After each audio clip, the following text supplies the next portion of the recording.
നമ്മളെ സഹായിക്കോളും. നമ്മൾ അല്ലാഹുവിനെ കാര്യം ഏൽപ്പിച്ചാൽ ഉറപ്പായിട്ട് നമുക്ക് നടത്തി തരും. നിങ്ങൾ കടപ്പുറത്ത് പോയി നോക്കിക്കേ. കടപ്പുറത്ത് പോയി നിൽക്കുമ്പോൾ ഇങ്ങനെ കടലിന്റെ എതിരെ ഇങ്ങനെ കടലിന്റെ ഉള്ളിലേക്ക് പറവകൾ ഇങ്ങനെ പറന്നു പോവാ. എവിടെ പോന്നെയാ?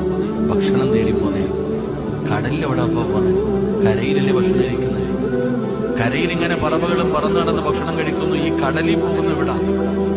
അങ്ങനെ പറന്ന് പറന്ന് കടലിലേക്ക് പോകുമ്പോൾ വലിയ വലിയ മീനുകൾ, ചെറിയ മീനുകളെ പിടിച്ച് കഴിച്ചിട്ട് അതിന്റെ പല്ലിന്റെ ഇടയിൽ മാംസം കയറിയിരിക്കുക. നമ്മുടെ പല്ലിന്റെ ഇടയിൽ കയറിയാലും ബുദ്ധിമുട്ടല്ലേ? അപ്പൊ ഈ വലിയ വലിയ മത്സ്യങ്ങൾ ഇങ്ങനെ വെള്ളത്തിന്റെ മുകളിൽ വന്ന് വാതുറന്ന് ഇങ്ങനെ കിടക്കുമ്പോ ഈ പറന്നു പോകുന്ന പറവ ആ വലിയ മീനിന്റെ വായുടെ ഉള്ളിൽ പോയിരുന്നിട്ട് അതിന് തിന്നാനുള്ള വയറ് നിറച്ച് ഭക്ഷണം കഴിച്ച് ബാക്കിയുള്ളത് എടുത്തുകൊണ്ട് വീട്ടിലേക്ക് വരികയാണ്. ഇതാണ് അല്ലാഹ്. തരാൻ അല്ലാഹു ഉദ്ദേശിച്ചാൽ ധനവിധങ്ങൾ പറഞ്ഞത് നീ ഉദ്ദേശിക്കാത്ത രീതിയിലുള്ള അല്ലാഹു ഒരിക്കലും സുഖം തരും. അല്ലാഹു നോക്കി നൽകുമാറാകട്ടെ. അല്ലാഹ് നമ്മളെ